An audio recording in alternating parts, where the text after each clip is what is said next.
What if, like, we pretend that there's a problem with, like, people voting who aren't supposed to vote? Can we, like, require people to get IDs and then, as in the South, not open the DMVs in Black and Latino areas? Yeah, we're going to close them down because of funding, obviously. Exactly. And then they'll be open 2 days a week for 3 hours a day during work hours when nobody can go. Yes. Hi. Today I have Barry Weinberg. Hey. I.e. Barry B. Weezy, aka Barry's in the Streets, aka But You Barry Not Tell Me Nothing, aka Barry What? Barry Who? Barry Where? Barry Shut Up. Barry Mantles. Barry Mantles.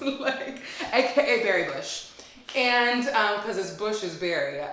Anyways. Yeah, they're poor. I know they have to work all day, but that's not my problem, even though we require this law for them. Yeah, no, they have them supporting themselves. And if you want to get on welfare, go away. Because God forbid you try and work during the day, and then you try to take off to go get your ID, and then you want to get help because you're not making enough money, and then the government's like, actually, no. I feel like it seems a little bit, specific. Like a little bit targeted. It's so specific and targeted that I believe the North Carolina Supreme Court may have been a federal court, but actually said this is like, we know what you're doing and stop. It's not allowed. It's very settled law that that's not allowed. So we're going to need you to undo what you just did.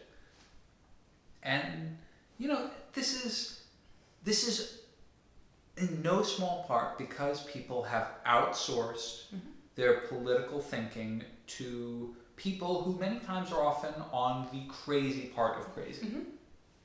And so, besides voting and besides reading the news, you also need to help the not crazy people win. Which means giving them money, which means showing up to their events, which means knocking on doors for them, and which means calling them if they get elected and telling them, okay, now you have to do this. I volunteered for you.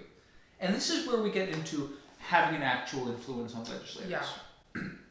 So, my partner, for those of you who don't know, Aries de la Cruz, is the president of the Filipino American Democratic Club of New York.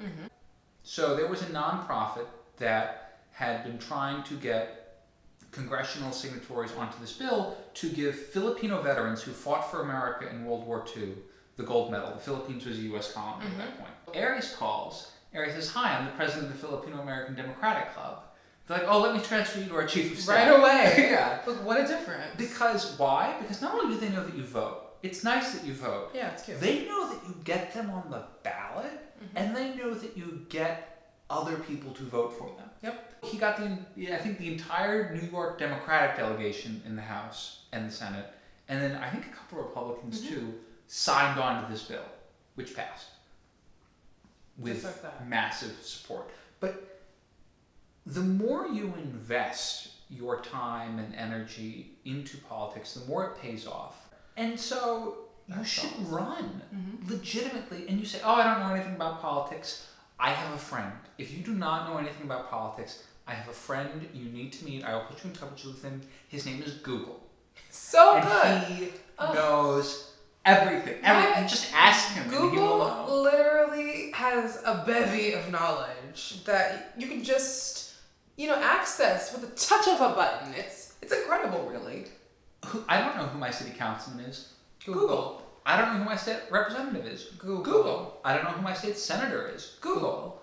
Is my state senator like a pretty decent person working for my interests, or is she one of these, crazy people who wants to get rid of public schools so that only religious homeschooling is allowed? Yes. Google could also tell you that as well. Google can tell you that. There's a lot of things. And that's the thing. I think the takeaway is making politics personal. I think you have to bring it into your home and make sure that you are interacting with it on a very one-on-one basis, because it affects you on a one-on-one basis, as we're finding out. I think for a long time we've had the privilege of things kind of generally working in our favor, and now that it's not, it's jarring in a way. So what you need to do is bring politics into your home, into your house, into your bedroom, into your computer, and actually start doing the work. And on top of that, if you have the capability, running for office. If you think you're someone who makes sense and someone who can get support, why not? You literally have nothing to lose because we're losing everything right now. We'll be gone. Right.